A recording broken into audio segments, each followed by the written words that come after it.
buenas tardes. Laura, qué gusto tenerle en este programa. Es un proyecto que está impulsado por la Andariega y el colectivo El Pentágono de la Universidad de Cuenca. En su plan de trabajo, como primer punto, hablamos acerca de la modernización administrativa. ¿Cómo se plantea realizar esta modernización administrativa? ¿Cómo pudiéramos eliminar la burocracia? Toda esta parte de la tramitología, ¿tiene algo que ver con este tema? Muy buenas tardes. Un gusto realmente estar compartiendo con ustedes en esta plataforma digital Andariega. Un saludo a usted, Jenny.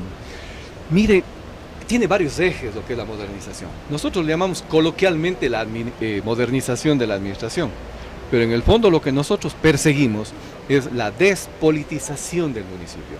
Esa sería la palabra un poco más directa y concreta. Lo que sucede es que durante más de 20 años el municipio ha estado tomado por grupos políticos. Yo diría que hasta secuestrado por grupos políticos, lo que ha determinado que hay una burocracia excesiva, ha determinado que el municipio trabaje más en función de objetivos políticos y de la figura del alcalde, antes que en una real planificación de la ciudad.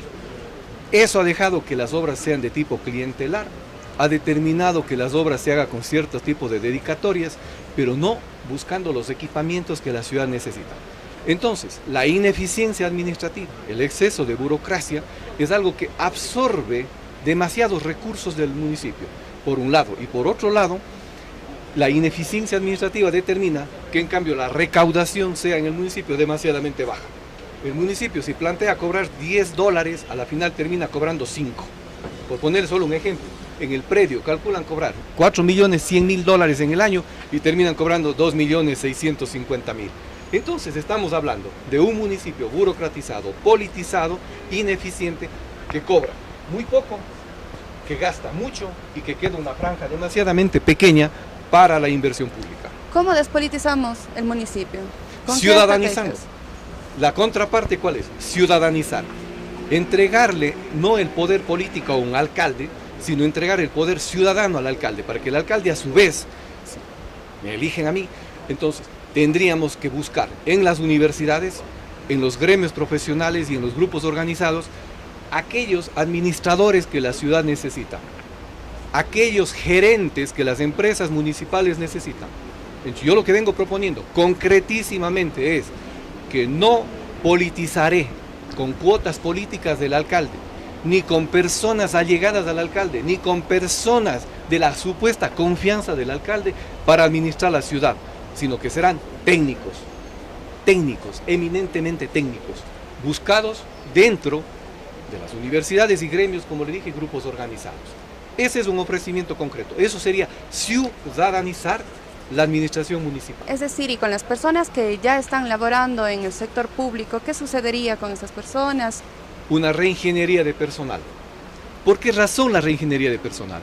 Porque en el municipio hemos detectado, y eso cuando fui concejal también lo vi, entre el 2009 y el 14, cuando fui concejal lo vi directamente, cómo en la administración municipal se incrustan a los activistas políticos para que ganen un salario sin trabajar y se dedican solamente a hacer actividad política y de promoción durante todo el tiempo. ¿Cómo podemos medir esa ineficiencia que nos está en este momento Es muy indicando? sencillo, se hace un levantamiento de cargas de trabajo, se le ve la utilidad, el costo-beneficio que la persona está produciendo al municipio y viendo si realmente tiene actividades de trabajo o están duplicadas las acciones. Eso se determina en un levantamiento de cargas de trabajo. Entonces nosotros decimos concretamente, los funcionarios municipales que tienen una actividad concreta, y hay muy buenos burócratas en el municipio, pero asimismo vamos a detectar quiénes están incluidos solamente como cuotas políticas o para hacer trabajos políticos, y a estas personas sí hay que retirarlos de la administración. También hablamos sobre la inclusión social. ¿Cómo podemos hacer de Cuenca una Cuenca inclusiva? ¿En qué aspectos específicamente usted trabajaría de esta parte de inclusión? En inclusión social te tiene que disponer de una serie de programas que vayan dirigidos a las personas que están excluidas. ¿Cómo qué ¿No es cierto? sectores o Hay qué grupos? A mí me parece que los sectores de los jóvenes, con los que estamos dialogando el día de hoy, es un sector que tiene que falta la especie de puente entre los estudios universitarios o estudios secundarios y el puente hacia la integración a la sociedad en cuanto a los niveles de trabajo. Ahí falta un puente articulador. No puede ser que un profesional salga de la universidad y de pronto se encuentre y dice, bueno, ¿y ahora qué hago? Ahí viene la autoridad, que tiene que tratar de incluirles de una manera rápida y oportuna con la finalidad de que se integren al mercado laboral y a la producción y al empleo en la ciudad de Cuenca. Y otros sectores como por ejemplo... Las personas que no tienen trabajo, los subempleados, ¿cierto? Desempleados, personas subempleadas. Entonces nosotros pensamos hacer una reforma en la EDEC, que es la Empresa Municipal de Emprendimientos Públicos, con la finalidad de que ésta se convierta en asesora de los proyectos que los jóvenes y las personas que no tengan trabajo o que sean subempleados nos presenten.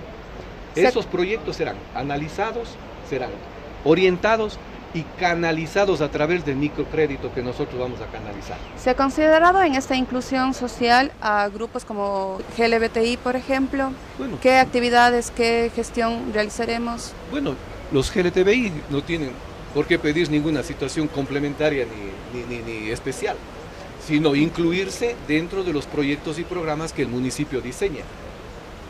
Por decir que una persona es de tal o cual condición, no le da un rasgo extra, para decir necesita una protección extra. Tienen todas las protecciones de los derechos humanos, todas las protecciones de los derechos civiles y naturalmente en emprendimientos productivos. Te dan pleno asesoramiento tal cual como tienen los demás jóvenes.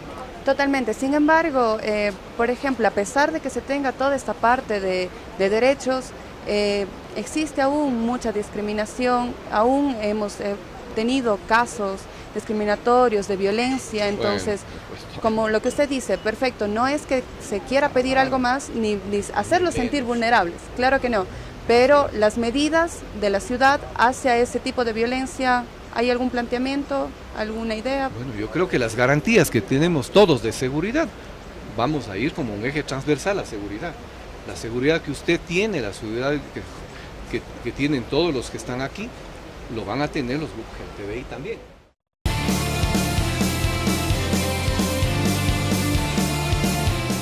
Usted decía que el gobierno debe asumir la deuda del tema del tranvía, pero ¿qué pasa si el gobierno no asume esta deuda? Si el gobierno no asume la deuda, que la vamos a trabajar insistentemente a que lo haga. Primero lo planteé, ¿por qué razón? Porque ya en el pasado, en efecto, algunas deudas del municipio, y especialmente las de etapa alrededor de los planes maestros, alrededor de los años 90 y posteriormente, el gobierno la absorbió. ¿Por qué razón? Porque determinaron de que era una obra necesaria para la ciudad de Cuenca y que la empresa etapa se iba a sobreendeudar. Ahora va a pasar una cosa similar. Tenemos que plantear que el municipio está sobreendeudado, porque eso es algo que el alcalde actual no lo quiere reconocer. Claro. Pero nosotros sabemos que la deuda municipal supera los 143 millones de dólares y eso es excesivo para la carga municipal en cuanto a sus ingresos corrientes. Ahora, si tomamos es por en ello cuenta que necesitamos bajar.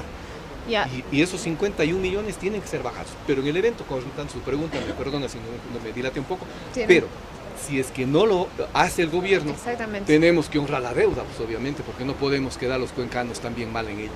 ¿Y en eso cómo va a ser para que la tarifa sea sustentable? Porque hablamos de que, bueno, hasta ahora se ha hablado de un valor, 35 centavos más o menos, pero ¿cómo vamos a hacer para que realmente sea sustentable esta tarifa?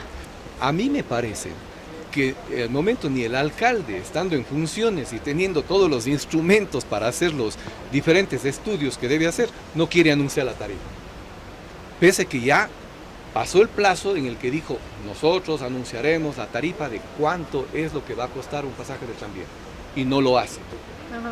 Y ahí viene un problema, que si yo hago un anuncio al momento y digo, no, van a ser solo 31 centavos, ni un centavo más, eso es una demagogia. Tiene que ser eso un estudio eminentemente técnico. Y ahí sí, le digo, mi respuesta es que tiene que ser la tarifa sustentable eminentemente técnica.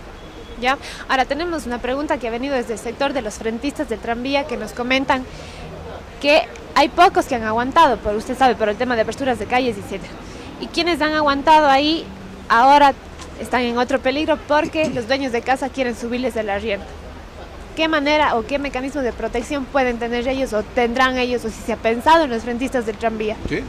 Yo creo que ellos tienen un derecho ganado, porque se han ganado un derecho con el soporte de cómo le han aguantado estoicamente el impacto que ocasionó la construcción del tranvía. Yo diría que ellos podrían tener, y ahí me aventuro en decir esto, un comentario más, pero me aventuro a decir que ellos tendrían hasta posibilidades de reclamar indemnizaciones. Sin embargo, a mí me sorprende que hasta el momento los concejales no hayan tenido iniciativa alguna para compensar un poco a los frentistas, para compensar un poco a los que han estado en sus negocios. ¿Y qué haría usted como alcalde? Lo que podríamos hacer son incentivos. Desgravar, por ejemplo, tal vez el cobro de patentes, de permisos municipales. Ya, y con el tema del alza del... hasta compensar un poco en lo económico. Y con el alza de los arriendos. arriendos. De los arriendos igualmente. Yo creo que habría que hacer una conversación. O sea, ahí más sería un acercamiento a los dueños de los edificios y plantearles que seamos por lo menos un poco humanos, y sería un instrumento de negociación con el alcalde y la alcaldía para hacer un acuerdo con todos ellos, con los privados, y tener un acuerdo de por lo menos una moratoria por un par de años. Ahora, cuando se dice movilidad, siempre las respuestas, por lo general, de los candidatos es el tema del transporte público, del sistema integrado de transporte. Pero ¿qué pasa con las aceras deficientes? ¿Gracias? Con las aceras, por ejemplo. Se dice, hay estudios que demuestran que en Cuenca solo el 3% de las aceras cumplen la norma de accesibilidad. Esto tiene que ver con inclusión. Incluso la plataforma tranviaria no es un lugar seguro para personas con discapacidad visual, discapacidad física. ¿Qué hacer con eso que también es parte de la movilidad y de la inclusión que está dentro de su plan de trabajo?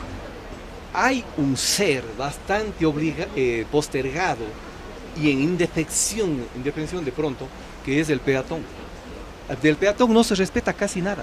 ¿Y usted ve a los pasos eso? Cebras, no respeta nadie. ¿Qué hacer? Dentro de su plan tal vez está el tema de aceras, el tema de las... aceras realmente son un desastre. ¿Tiene una propuesta tal vez dentro de eso? Nosotros tenemos una propuesta en eso. ¿Cuál es esa propuesta? Tenemos que mejorar el estado de las aceras de manera urgente. Así como nosotros invertimos en las calles para que transiten los carros, tenemos que asegurarle al peatón que tenga un lugar adecuado para caminar. Porque Cuenca es una ciudad ideal para caminarla. ¿Y cómo hacer? Ya no se puede abrir de nuevo las calles, por ejemplo, la plataforma tranviaria. ¿Cómo mejorar eso? No vamos a abrir las calles, pero vamos a dotar a las veredas, por lo menos, con decencia, pues, ¿no? Que sean veredas decentes para caminar y que no uno ande tropezándose. Y por tome en ejemplo, cuenta la calle, pero no la vereda. Por ejemplo, ¿qué hacer con el parque automotor, que supuestamente está creciendo 4 veces más que la población? ¿Cómo hacemos con eso que tiene que ver con contaminación, con tráfico?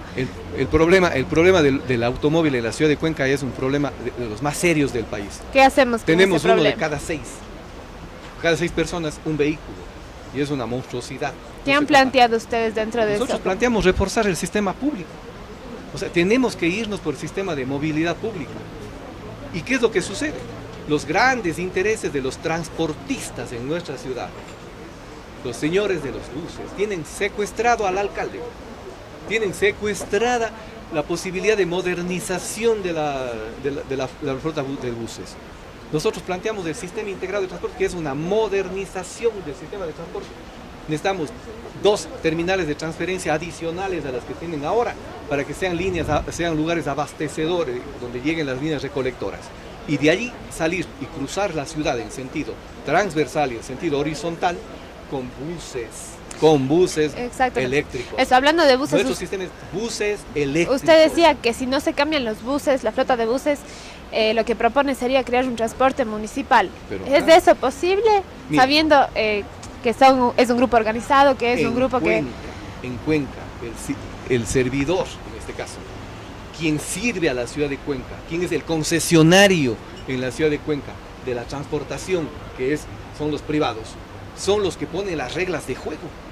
Cuando es el municipio, el organismo técnico que tiene que disponer al concesionario para que ponga los buses que se necesitan en la ciudad de Cuenca, no los que ellos quieran poner. Pero eso ha sido un problema de años. Pero eso lo vamos a romper con decisiones firmes ahora. Si no lo rompemos ahora, ¿cuándo lo rompemos eso? Ya, la última pregunta de movilidad. ¿Qué opina usted de las ciclovías? Hay mucha gente que dice que si existieran más ciclovías, y más seguridad, ellos usaron, y es un transporte alternativo que además es ecológico y etcétera. Y estas cifras que yo le digo son de grupos de investigación como Yacta Lab de la Universidad de Cuenca.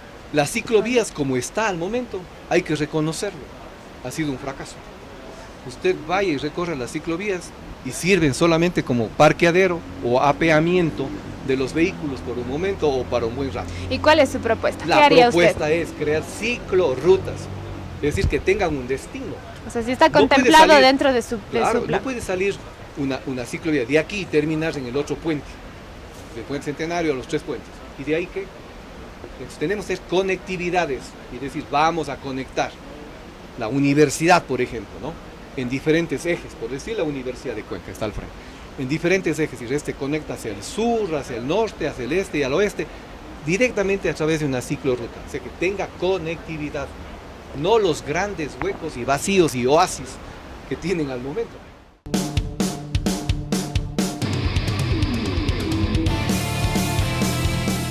Doctor, en el Cantón Cuenca hay una concesión minera que es bastante grande, una de las más importantes del país.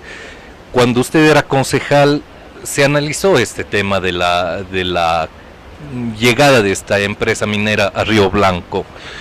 ¿Qué es lo que vio usted? ¿Qué problema vio en los estudios que había para la instalación de Río Blanco? Buenas tardes. Creo que fue alrededor del año 2010 en el que el Consejo emitió una resolución tajante en cuanto a la minería. Una resolución que se supone el alcalde de Cuenca tenía que trasladarla al presidente de la República, en la cual decíamos no a la minería en zonas de humedales, como están los dos proyectos, Loma Larga y Río Blanco. O sea, ese fue el pronunciamiento del que yo soy parte. Porque veíamos que el impacto que tiene la minería, así sea tecnificada, porque eso es lo que dicen ahora, es tecnificada, de mínimo impacto, pero sin embargo, si se trata de humedales, no debe haber ningún tipo de minería porque contamina las fuentes de agua. Esa es la posición que hemos tenido. Y hemos mantenido esa posición. Pero el estudio no decía que hay, al menos no podía comprobar que existan fuentes de agua bajo la zona de explotación. Es que los estudios eran muy variables. Por ejemplo, nunca se nos presentó un estudio definitivo. Cuando nosotros al alcalde en esa época le decíamos, alcalde, tiene que pedirse un estudio concreto, directo, del impacto sobre fuentes de agua. Y decían que a 300 metros no hay fuentes de agua, no había agua subterránea. Pero sin embargo, en el estudio preliminar que lo hicieron desaparecer y al que tuvimos acceso, creo que era de la empresa BRM, creo que era, puedo equivocarme en la palabra, pero el estudio decía que sí hay fuentes subterráneas de agua muy por debajo de los 300 metros en donde se cavaría.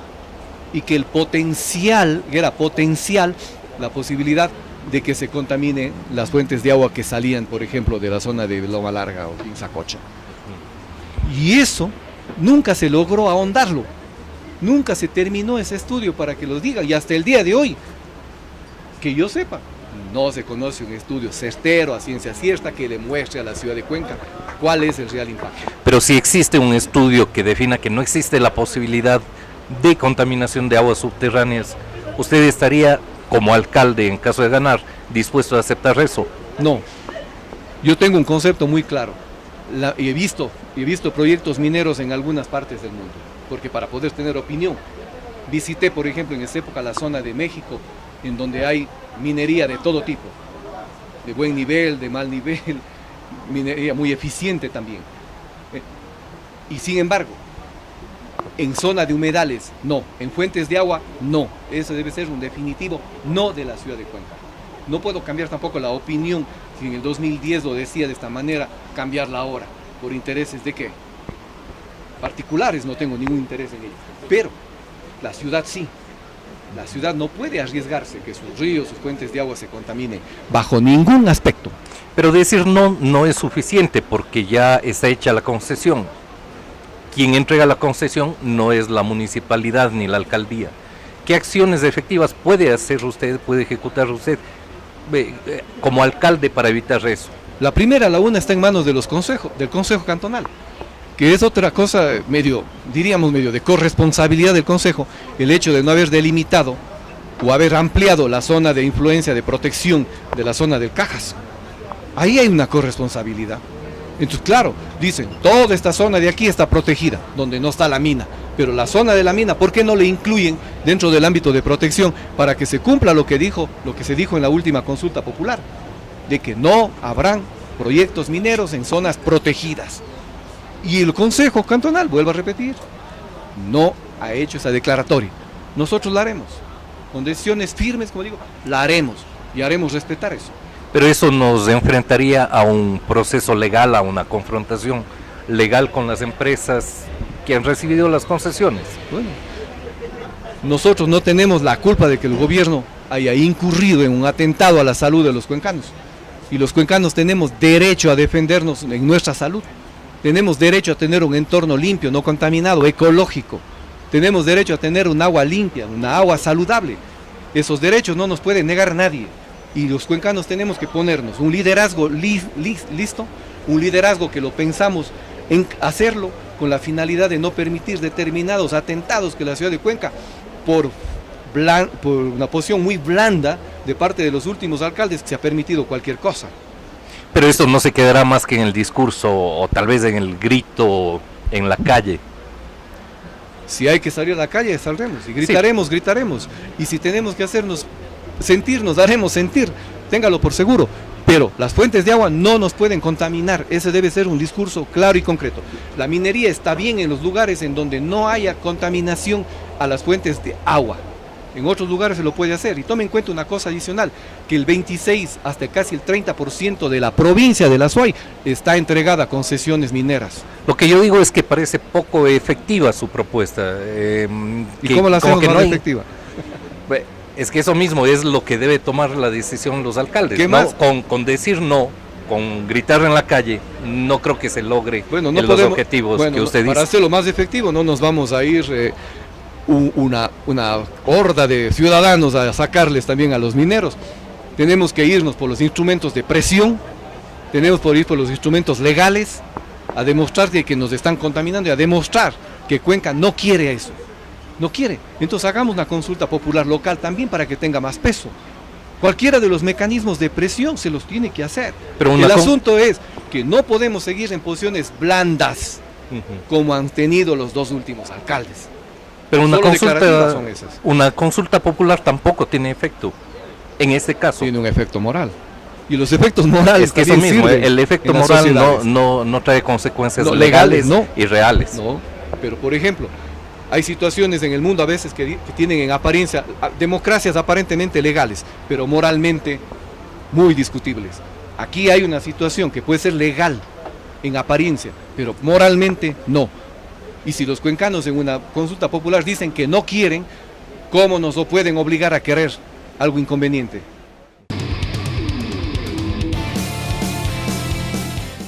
¿Usted recicla en casa? Claro. Para eso están las diferentes fundas, las diferentes formas de separar los desechos, que no son orgánicos, inorgánicos. Lo mismo hacemos en el hospital también. Y lo saca también, saca la basura. En las diferentes fundas, tal como dispone la ordenanza. ¿Y qué días pasa el recolector por ellas?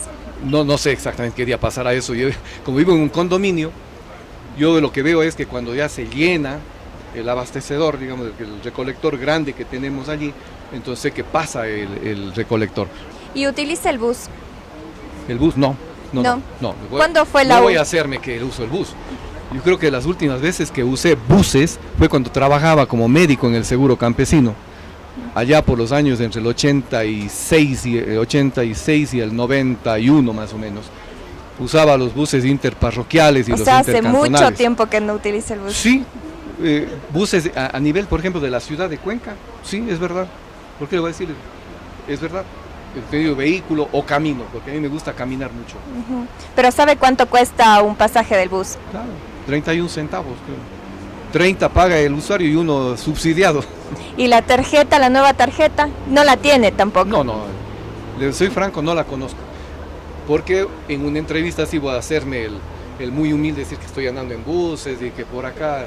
No, no voy en bus, no he ido en bus, no uso el transporte público. Primero porque es de mala calidad, porque no es un bus que dignifica. En otras partes del mundo, en donde he estado, en varios, allí sí he visto y sé cómo funciona un servicio público de eficiencia. Por eso es que queremos en Cuenca un servicio moderno y eficiente. Pero ¿cómo proponer un servicio nuevo y eficiente si no se sabe personalmente las carencias de ellos? Si no utiliza, por ejemplo, el bus. Bueno, basta ver. Cuando yo veo una chimenea que camina en la ciudad de Cuenca, digo, ese es un bus de transporte. Y eso me es suficiente para saber la ineficiencia con la que camina. Porque en los otros lados del mundo el bus eléctrico no emite tal cosa. Y en los buses de tecnología Euro 5, por ejemplo, tampoco lo hacen, o mínimamente.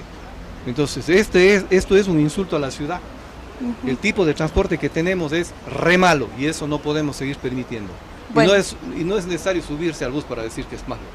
Bueno, pero igual Los testimonios son suficientes. Bueno, pero a veces es vivirlo en carne propia es distinto, ¿no? Sería interesante. Pero a estas alturas, como candidato, no voy a hacerme el demagogo y voy a decir, voy a empezar a andar toda la campaña en buses para decir que conozco la realidad. Eso es una demagogia. Muy bien. Eso es demagogia. Dígame el nombre de una cantante o un cantante cuencano. Sandra Argudo, Y una poeta, una poeta. Mari Corilé. pero actual. Actual. A ver, de las actuales. Vintimilla es el apellido de una buena poetisa, pero no me acuerdo el nombre en este momento. Vamos a continuar con el otro bloque, el bloque de urbanismo. ¿Cómo proyecta la ciudad? En urbanismo. Sí, en urbanismo. ¿Cómo lo proyecta? ¿Cómo controlar el crecimiento desorganizado de la ciudad? Ahí tenemos un problema bien serio, que es la falta de un plan de ordenamiento territorial. Y si usted me dice, ¿cómo hacemos? Mire, 20 años, desde el año 95 Cuenca viene hablando de un plan de ordenamiento territorial que no lo tiene. Y en cada alcaldía que pasa han gastado millones, porque sé que son millones de dólares lo que se gastó. Entre el 2004 y el 2009, el actual alcalde, que fue alcalde en esa época, gastó como 3 millones de dólares en un plan de ordenamiento territorial que a la final el siguiente alcalde, entre el 2009 y el 14, el doctor Granda, no lo aplicó. El 2009 al 14, el doctor Granda volvió a hacer un plan que le costó como más de 2 millones de dólares a la ciudad y tampoco se lo aplicó, porque hacia el final, cuando íbamos tratando el tema, resultó que era inconveniente a los intereses de la ciudad ese plan de ordenamiento territorial. Y del 2014 para acá tampoco hemos conocido que el alcalde actual haya esgrimido un instrumento de esa calidad. Entonces no podemos hablar nosotros de crecimiento urbano, no podemos hablar con propiedad de ninguna situación urbanística mientras no tengamos un plan de ordenamiento territorial que responda a la realidad local. Entonces ahí no sabemos cuál es el área protegida, cuál es el área verde, cuál es el área industrial, cuál es el área de tolerancia. No lo hay. Entonces, ¿cómo pondrías? Eso es un eje de su campaña. Tenemos Comenzar. Esas son las cosas que tenemos que hacer. Entonces, no podemos quedarnos en el diagnóstico. Como médico siempre digo, ¿cuál es el diagnóstico y cuál es el tratamiento? ¿Y qué hacer con control urbano, por ejemplo? Porque tenemos un departamento de control urbano que vemos que eficiente no es. Control urbano está maniatado de dos cosas, de dos formas.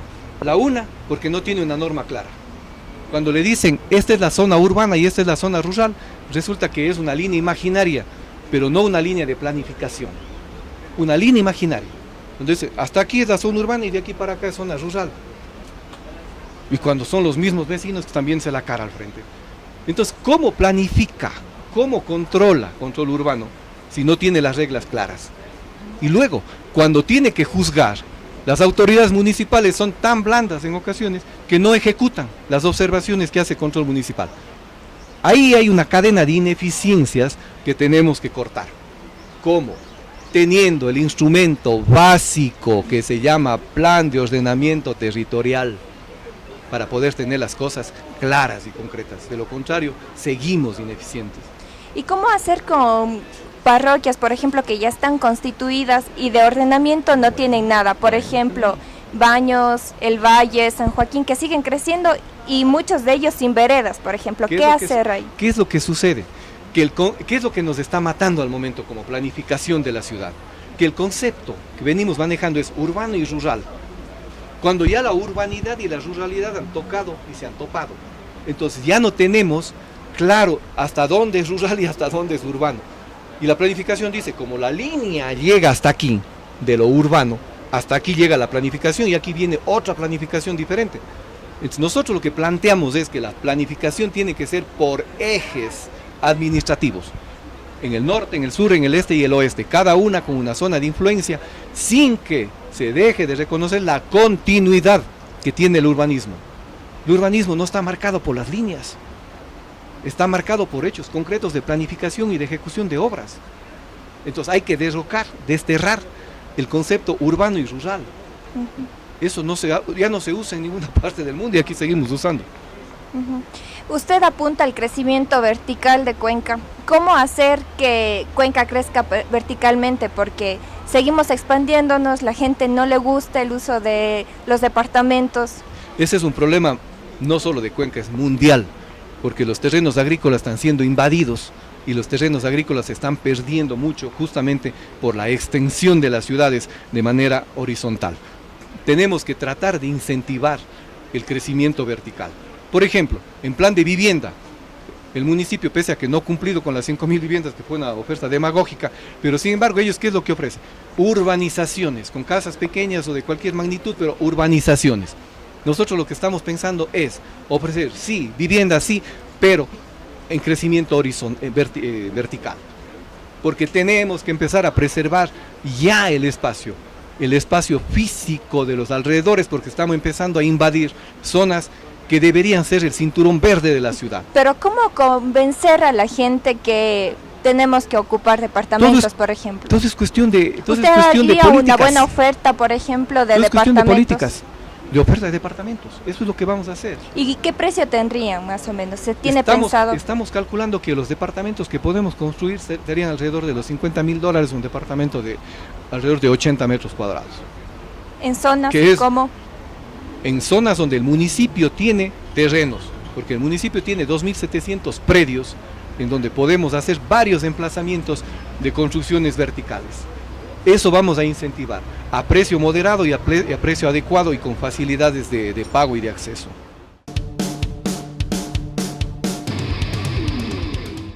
Al ser Cuenca una ciudad que está llena de movimiento cultural y artístico, nos han llegado preguntas de gente de este sector.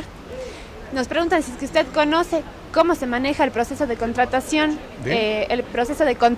y pagos a quienes se dedican al ámbito cultural y artístico. Sé que hay un departamento de cultura que maneja este tipo de situaciones a nivel del municipio. Y la verdad es que hasta donde yo recuerdo y pude ver cómo funcionaba ese departamento, ellos tienen un presupuesto y del cual secuencialmente hacían contrataciones de artistas para diferentes eventos, ya sean en fiestas locales o algún tipo de evento. La verdad, yo no sé ni cuánto sea la deuda, no la conozco. La verdad que no la conozco. Mentiría al decir, sí conozco, la vamos a arreglar. Lo único que le diría es que los compromisos municipales nosotros los cumpliremos a tiempo. Si necesitamos determinado tipo de intervenciones de artistas, la haremos, pero con solvencia, pagaremos lo que se deba, ¿no? Ya, sabiendo que Cuenca es cuna de artistas y gestores y todo lo que hablamos, ¿cómo hacer para que este oficio sea realmente digno, para que se pueda vivir del arte y de la cultura? La verdad que este problema hoy es bien transversal en el mundo. En todo lado yo he visto que siempre los artistas se quejan de que son maltratados. ¿Y ustedes han artista pensado callejero, tal vez cómo hacer? El artista de los bares, claro, todos son explotados. Exacto, eso pasa aquí. Eso es verdad. Eso es verdad. ¿Ustedes han pensado? Yo pienso que tal habría vez que hacer por lo menos pensar en una regulación, y esto yo creo que es tarea también de los concejales, de cómo podemos empezar a normatizar la intervención de aquellos, de cómo podemos diversificar inclusive, porque hasta en esto, hasta en la contratación a veces de artistas a nivel municipal, de los implementos que se necesitan para los eventos, también hay una situación medio clientelar. Se da solamente a los amigos, a los más allegados. Sería una propuesta en la que se compromete a trabajar. ¿Sí? Tendríamos que buscar lo que nosotros estamos pensando plantear en la obra pública. Una veeduría social con la finalidad de que las obras que el municipio empiece a adjudicar, contratos que los municipios y en etapa también que empiecen a adjudicar, tenga una veeduría ciudadana. ¿Y si yo creo que lo mismo sería en este ámbito, es decir, buscar diversificar un poco la Si usted intervención. habla del tema de concejales, ¿sacaría adelante una ordenanza de cultura tal vez? De cultura, de hecho, sí la hay. No, Pero- hay una deuda de 10 años pendiente porque la ordenanza de cultura no Hay no una sale. ordenanza que es un poco Hay una antigua. propuesta de ordenanza. Es un La poquito ordenanza- antigua, pero siempre le vimos que era insuficiente. Yo estuve en la Comisión de Legislación en el municipio y recuerdo que le quisimos trabajar, pero decían que si la hacemos efectiva, y de hecho se la trabajó, pero a nivel del alcalde, la alcaldía nunca la puso en conocimiento Claro, del consejo. no existe la ordenanza.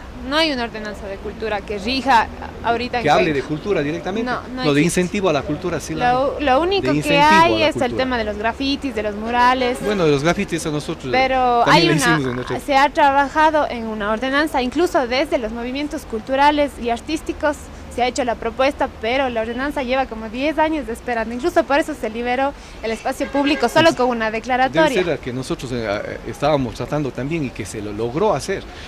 Logramos armar una ordenanza sobre la cuestión cultural. Pero resultó asimismo que no fue conveniencia del alcalde, me imagino, porque la dio largas, dilatorias, y a la final el consejo nunca conoció ni en primer debate, pese a que se la trabajó. Es un sector un poco abandonado y Yo es un creo poco que- contradictorio tomando en cuenta que Cuenca tiene Sí, muchísimo sí. movimiento cultural y cada vez más. Yo pienso que sí es un sector abandonado, maltratado como en todos Totalmente. los lugares del mundo. Y hay que buscarle, darles más seguridades y naturalmente oportunidades, porque no están mendigando, sino buscando simplemente trabajo en base a su talento. Ya. Ahora, recién se debatió, me parece que la semana pasada hubo el primer debate de propuesta de ordenanza para la erradicación de violencia contra la mujer. Y ahí se propuso, porque no estaba planteado, se propuso eliminar los gastos públicos, de dinero público en certámenes de belleza. ¿Qué opina usted de eso? Si esa es una forma que puede ayudar a disminuir la violencia, yo creo, de género, yo creo que es contra la mujer, yo creo que es importante que se lo haga. Para mí, todas las acciones que empiecen a educar al ser humano, que empiece a desincentivar en el ser humano la violencia, es bienvenida. Yo no le veo el por qué el municipio tenga que poner dinero público para hacer eventos privados. Ya, No le veo yo el interés realmente. ya. Yo creo que lo que nosotros tenemos que relevar como municipio y hacia los jóvenes y hacia los diferentes sectores es todo aquello que dignifique al ser humano. Eso tenemos que trabajar. Y en esa línea nosotros estaremos siempre. ¿Ya? Ahora, en Cuenca han existido casos gravísimos de violación de derechos, como por ejemplo el caso del cura Cordero, el tema del violador del Mangajo. ¿Cuál sería su postura, o cuál debería ser la postura de un alcalde, o cuál sería la suya directamente frente a casos como estos? A mí me parece que el alcalde tiene que tener una figura de liderazgo absoluto en la ciudad de Cuenca. No puede empezar a decir esto no me compete. Yo no seré un alcalde que eluda responsabilidades ni diga esto no es de mi competencia. O no me meto en ese problema porque hay intereses particulares o privados que uno debe atentar. Como Yo autoridad, creo que ¿qué tiene puede que hacer? ser líder. Exhortar a las autoridades de justicia que canalicen bien los problemas y decir, aquí tenemos, es Cuenca la que está, es la imagen de la ciudad, es la imagen del ciudadano, son los ciudadanos los que están reclamando justicia. Claro, va Tenemos más que allá de la impulsar la imagen, es justicia. un tema de violación de derechos, de inclusión. Todo, Claro. tenemos que resarcir. Pues. ¿Cómo se arreglan los problemas de violación de derechos? En lo posible, primero eliminando esa posibilidad de que se dé, y la segunda, en el evento de que se ha dado violaciones a los derechos de las personas, por lo menos hay que tratar de indemnizar a la víctima, de resarcirle en algo a la víctima todo ese sufrimiento. Usted se comprometería, digamos, sería, no se desentendería. Liderazgo absoluto en la ciudad de Cuenca. Los problemas ciudadanos tiene que el alcalde liderarlos, no hacerse a un lado y esconderse bajo el escritorio.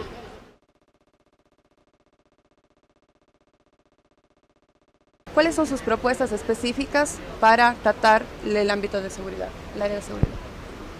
Es increíble lo que voy a decir, pero está sucediendo en Cuenca.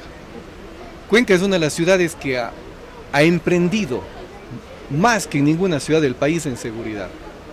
Pero sin embargo, no tenemos el objeto final que es la seguridad. ¿A qué se debe esto?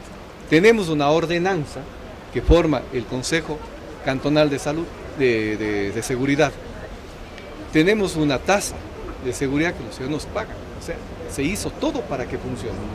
Y sin embargo, Cuenca trabaja de manera desarticulada entre los 14 o 15 actores que deben formar parte del Consejo de Seguridad. ¿Por qué funciona desorganizado? Porque no hay una cabeza de liderazgo que coordine las diferentes instancias que tienen que hacer seguridad en Cuenca. Y no puede coordinar, y los coordinados tampoco pueden coordinarse, porque no existe un instrumento que se llama Plan de Seguridad para la ciudad de Cuenca. Pese al dinero que tienen, pese al Consejo de Seguridad que tienen, no logran conformar ni siquiera el plan de seguridad para que las diferentes instancias e instituciones digan: esto es lo que tenemos que hacer, mi papel es este, y cada uno lo cumpla bajo el liderazgo del alcalde. ¿Con esta organización es suficiente para que se pueda erradicar la violencia, la inseguridad, robos? Mejorar el estándar por lo menos, porque quizás el gran objetivo de decir erradicar es bastante difícil. Mientras las ciudades tengan y los países tengan desigualdades económicas, desigualdades sociales, mientras exista una inmigración en la ciudad de Cuenca que afecta a nuestra seguridad, mientras grupos desplazados de Colombia, de Venezuela, sigan viniendo a la ciudad de Cuenca de la forma como vienen, sin ningún tipo de control, el germen de la inseguridad camina entre nosotros. Entonces allí es donde tenemos que hacer determinado tipo de intervenciones. Tal vez lo estamos estereotipando un poco en el sentido de por la inmigración es el aumento de la inseguridad en la ciudad. Pudiera tal vez... Mire, la cosa es muy clara. ¿Cuál es el resultado que tenemos al momento?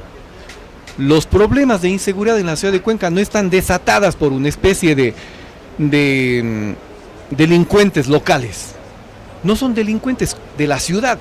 Cuenca no está generando una gran generación, digamos así, de delincuentes, porque las cárceles mismas no están llenas de cuencanos delincuentes. La mayoría son de fuera. Mire, tenemos un problema serio, por ejemplo, que es del Centro de Rehabilitación Social de Turi. Allí están jefes de mafias, allí están jefes de bandas organizadas que vienen a visitar acá y les traen a sus secuaces para que trabajen en la ciudad de Cuenca con exacto, asaltos y robos. Y con respecto a esto de que no es Cuenca, aquellos que generan esta parte de violencia, sino son personas de fuera. De extranjeros. Tenemos que hacer un control de la inmigración. ¿Qué específicamente pudiera hacer el municipio con respecto a esta inmigración un control, a la que usted se refiere? Un control. ¿Cómo pudiéramos controlarlo? Eso se hace con una policía especializada. La Guardia Ciudadana tiene que necesariamente especializarse un poco más porque tiene movimientos muy torpes, digamos, las Guardias Ciudadanas. ¿Qué vamos a hacer con la Guardia Ciudadana, que es uno de los profesionalizarle? ¿Cómo? Si ellos ya pasaron por una parte de profesionalización, por pero eso le han están hecho en mal. Pues. Yo no sé cómo pasaron el año, vendríamos a decir así. Tendríamos que profesionalizar y decir, vamos a reeducarles por grupos y vamos a darles cursos de orientación de cómo tienen que realizar su trabajo. Tenemos que hacer controles en vía, tenemos que organizar con la policía para que sepamos quiénes son los que vienen a Cuenca, en qué condiciones están viniendo a Cuenca. Una sociedad, cuencanos, una sociedad tiene el derecho a defenderse cuando está siendo atacada. Y en mi opinión, Cuenca sí está siendo atacada. No por los propios cuencanos, sino gente que viene a la ciudad de Cuenca. No digo todos, pero muchos vienen a delinquir. ¿No pudiéramos tal vez con esta manera de pensar que solamente son las personas extranjeras generar en la ciudadanía una parte de xenofobia, es decir, la verdad, desprecio, la verdad? Nosotros tenemos que decirles con mucho aprecio y cariño y recibirles con los brazos tenemos abiertos a todo personas, aquel exacto, que nos han visitado y que han emprendido, obvio. Están trabajando. Bienvenidos. No, ellos no cuentan dentro de bienvenida económica, a la inmigración que viene a hacer un aporte a la sociedad y a integrarse a la sociedad. Bienvenidos. Pero allí lo que yo trato de resaltar es, y no crear xenofobia, sino ahí resaltar de que allí a ese grupo que no viene a hacer eso, que viene a delinquir en Cuenca, tienen que ser controlados. Tienen que ser controlados y eso lo vamos a hacer con energía, condiciones firmes de parte del alcalde, no con medias tintas. Según el INEC, el Azuay tiene un alto porcentaje de violencia de género contra la mujer. ¿Qué propone su candidatura para poder abordar este tema? Yo creo que eso lo que ayuda es la educación. Por eso es que nosotros pensamos que la educación no está siendo bien orientada en el país. Como municipio, lo que podemos hacer es campañas, a lo mejor, de concienciación social, con la finalidad de ir bajando este tipo de situaciones.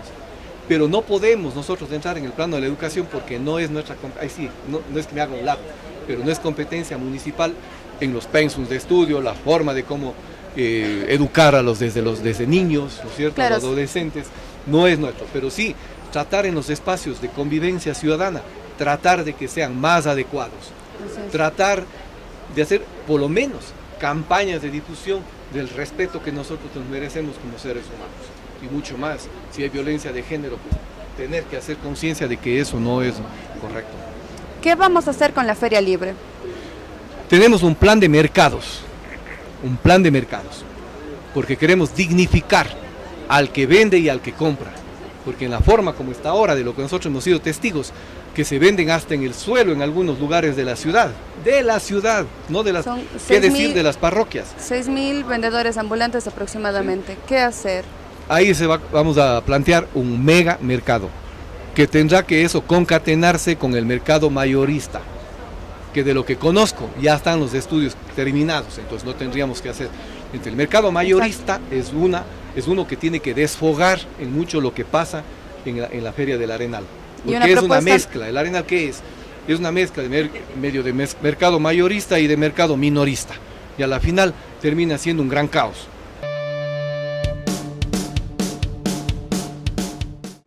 Buenas noches, Buenas un gusto. Bueno, tengo la pregunta de Javier Ordóñez. Él pregunta, ¿cuál es el plan concreto para mejorar la economía de la ciudad? Tenemos dos aspectos. La una, que es cubrir el suelo industrial en Cuenca. Los industriales se quejan mucho de que en Cuenca no hay suelo industrial. En el 2010, cuando tuvimos una entrevista con ellos, un diálogo, determinaron de que habían 500 hectáreas de déficit de suelo industrial. Es decir, no hay donde asentar las industrias. Y esas empresas que querían suelo industrial se fueron de la ciudad. La respuesta del alcalde Grande en esa época fue 10 hectáreas en Chayayaco. ¿Qué es lo que necesitamos? Porque en esta administración, cero. No ha habido 1 centímetro de suelo industrial que se haya determinado. Entonces, tenemos que dotar a Cuenca de suelo industrial para dar posibilidades que las empresas vengan y se afinquen en Cuenca y tengamos empleo y trabajo, por un lado. Y por otro, los emprendimientos productivos a través del microcrédito para los jóvenes y para aquellos grupos que no pueden acceder a microcrédito. Entonces, la EDEC será la empresa que impulse esa actividad. A través de la presentación de cualquier ciudadano que presente un plan, se le asesorará, se le complementará el plan y se le buscará la viabilidad financiera para poder hacerlo. Esos son los emprendimientos productivos. Tenemos que desarrollar también lo que son los servicios en la ciudad de Cuenca. Y para ello hay que incentivar el turismo que es una vocación que tiene Cuenca. En vez de gastar 2,5 millones, 3 millones de dólares en la imagen del alcalde cada año y en la imagen de la aparente obra física que se realiza, vamos a usar esos recursos para difundir las imágenes de Cuenca a nivel interno y a nivel externo para atraer turismo. Listo, vamos con la siguiente pregunta. Darwin García, ¿qué opina del feminismo y qué acciones llevaría adelante para proporcionar la equidad de género en la ciudad? Bueno, el feminismo también sería me parece a mí que es una especie de búsqueda de una emancipación, si vale el término. Yo creo que tras del feminismo en ocasiones lo que hay es la búsqueda de querer salirse de determinado tipo de presiones a nivel social. Yo lo que creo es que tenemos que buscar una convivencia armónica, porque para eso son hombre y mujer. Cada uno tiene que ocupar su espacio y cada uno tiene que respetar el espacio del otro. La convivencia sana y pacífica es lo que determina y forma las familias, y las familias son el núcleo de la sociedad. ¿Cuál cree que usted que son las presiones que forman parte de lo que usted llama, que lleva a una persona a formar parte del feminismo? O sea, ¿cuáles son las represiones de la sociedad? Las presiones que yo le veo son a veces la competitividad. Es decir, si queremos de pronto los hombres y mujeres ponernos a competir. Y el hombre quiere ser más y la mujer también quiere ser más. Entonces allí es donde viene el contrapunto. A mí me parece que la forma adecuada es volvernos no competitivos, sino armónicos y sincrónicos con las necesidades de una ciudad, con las necesidades de una sociedad. El puesto de la mujer es invalorable, el puesto de la mujer es irreemplazable, y el puesto que ocupa el hombre es igual. Entonces son seres complementarios, no diversos, son seres complementarios. Por eso dice, Dios creó al hombre y la mujer, dice la Biblia. Lo que quiere decir es que es una unidad que se complementa. Lo peor que nos puede pasar en la sociedad es masculinismo y feminismo enfrentados y confrontados. Eso no resuelve el problema. El grupo LGBTI también es parte dentro del grupo de injusticias, como usted lo denomina. Yo creo que sí son sujetos a veces de injusticias.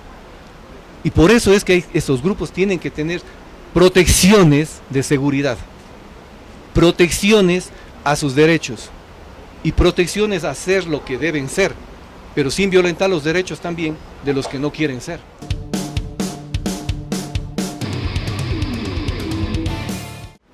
Doctor, ¿cómo está su relación con el alcalde Cabrera? Porque usted fue dirigente del partido, fue muy cercano al alcalde Cabrera. Bueno, ha tenido también relación con otros políticos. Bueno, el antecedente ¿cuál es? Yo conformé el Movimiento Igualdad, fui su director durante algunos años y fui electo concejal por esa tienda política. Con Marcelo Cabrera yo he mantenido una relación muy cordial, una relación hasta de amistad en determinado momento. Pero yo no ataco a las personas dentro de un proceso electoral. Él como persona merece todo mi respeto, al igual que los 12 candidatos que son nuestros adversarios en este momento. Pero sí ataco los defectos y las situaciones políticas en las que ellos han incurrido. A mí me parece que la administración de Marcelo Cabrera no es una administración técnica, no es una administración solvente, no es una administración eficiente, es una administración política, politizada, que busca solamente conformar a determinados tipos de intereses en la ciudad. Pero su presencia, su candidatura no puede ayudar de forma consciente o inconsciente a la candidatura del alcalde Cabrera. Es decir, mientras más candidatos, se beneficia el alcalde que busca la reelección. No, el beneficio es para el movimiento que yo represento, para la lista 1161, ahí está el beneficio, porque nosotros vamos a capitalizar una votación buena y alta porque vamos a ganar las elecciones. Además es la lista de la lista 61 es de la concejala Narcisa Gordillo, ¿no? Sí, claro. También algo cercana al alcalde. Podría pensarse así, ¿no? No, ella tiene su posición política, ella inclusive no ha estado tan allegada como usted lo menciona, si bien salió en una alianza en la elección anterior, salió como concejala por una alianza que hizo con Igualdad, eso es real. Claro. Pero sin embargo la posición de ella ha sido más vale no anti Cabrera, sino anti políticas medio amarretes que existen dentro del municipio y de intereses, que ese es el problema más serio. Vamos con un tema de mucha actualidad, la llegada de venezolanos al país durante los últimos meses. ¿Qué acciones cree que como alcalde se podrían ejecutar al respecto? Lo que vengo proponiendo en seguridad es que nosotros tenemos que tener un control estricto en Cuenca sobre la inmigración que nos llega. Pero hablamos de migración, no de seguridad. De inmigración. Por eso, de inmigración, no de seguridad. Pero ahí está el aspecto de seguridad, para saber qué clase de personas son las. Pero eso no es una visión prejuiciada, hasta xenofóbica de su parte. No es xenofóbica, es de defensa legítima.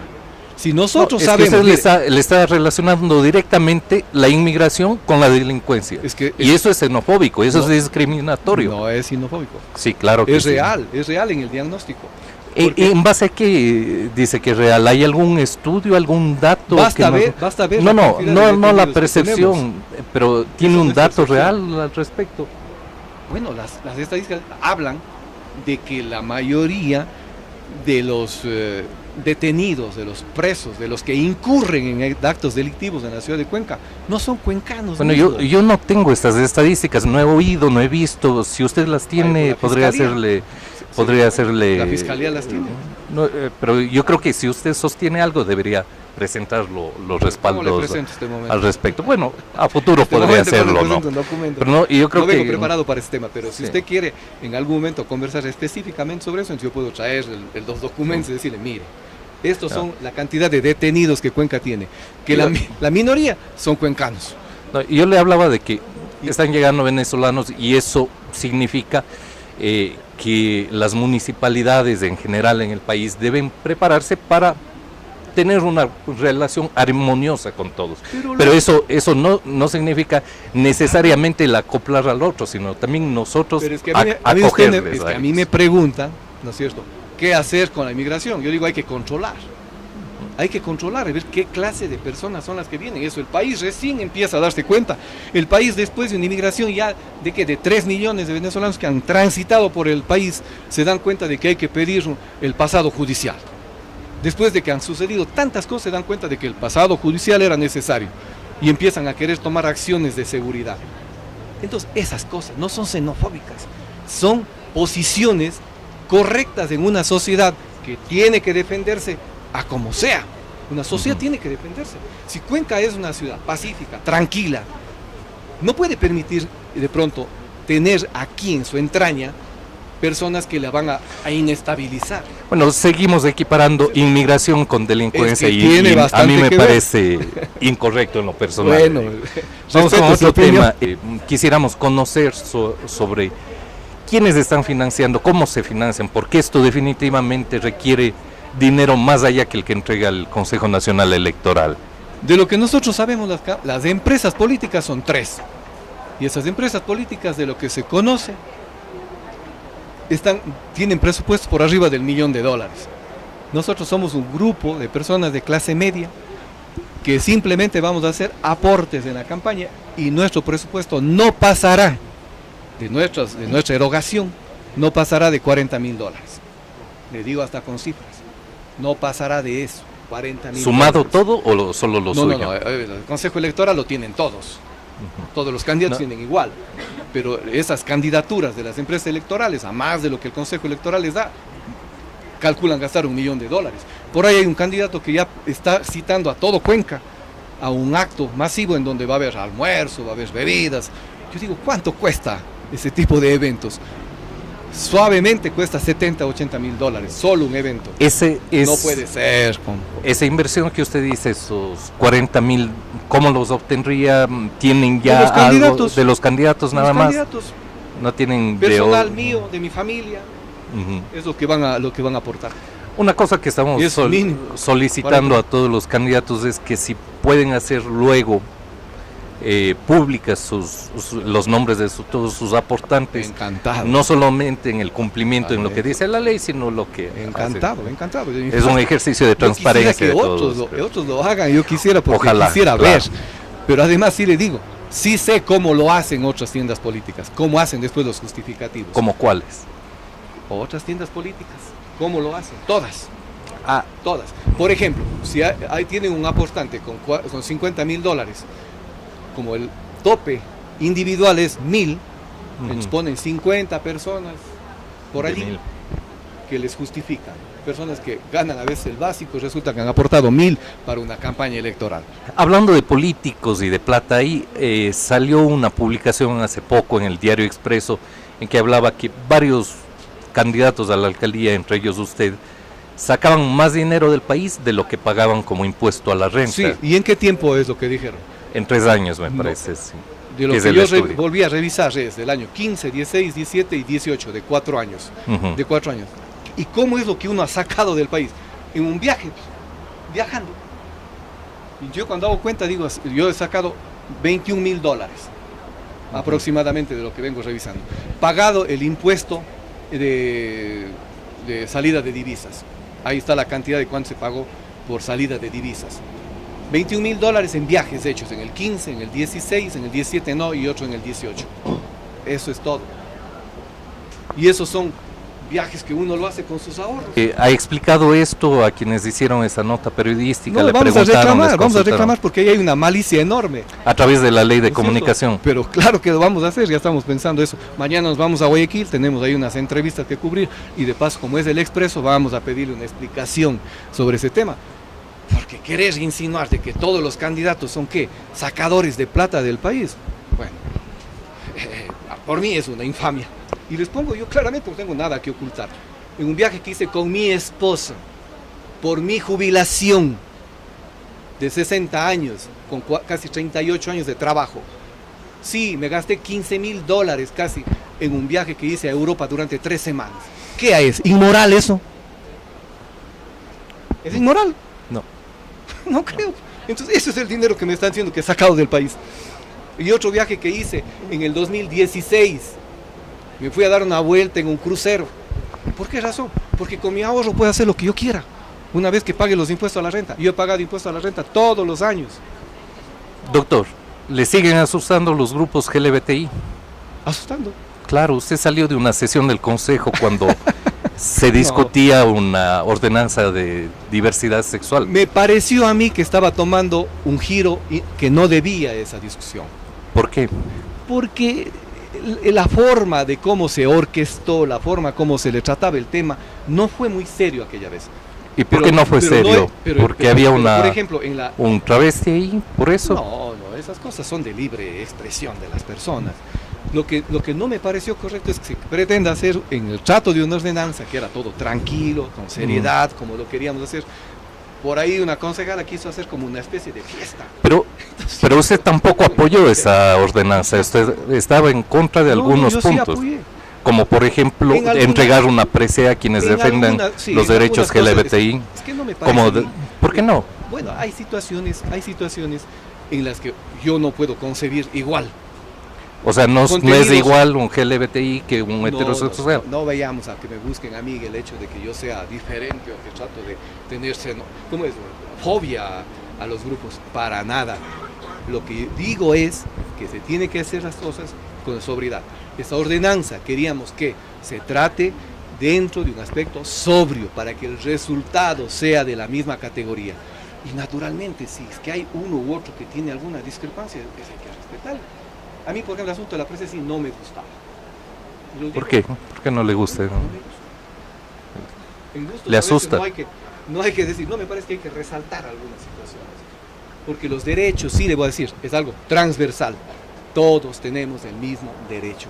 Y esos derechos hay que respetarlos y construirlos en las personas. Hay que construir el goce de los derechos que tenemos. Esperemos que si usted gana, esos derechos de todos sean respetados. Tiene los derechos, todo. Total respeto. Absoluto respeto. Porque no tenemos para nada por qué tener ningún tipo de tergiversación. Muchas gracias. Le agradecemos a Lauro López, candidato de las listas 1161, candidato a alcalde de la ciudad de Cuenca. Este programa es hecho por el medio La Andariega con el apoyo del grupo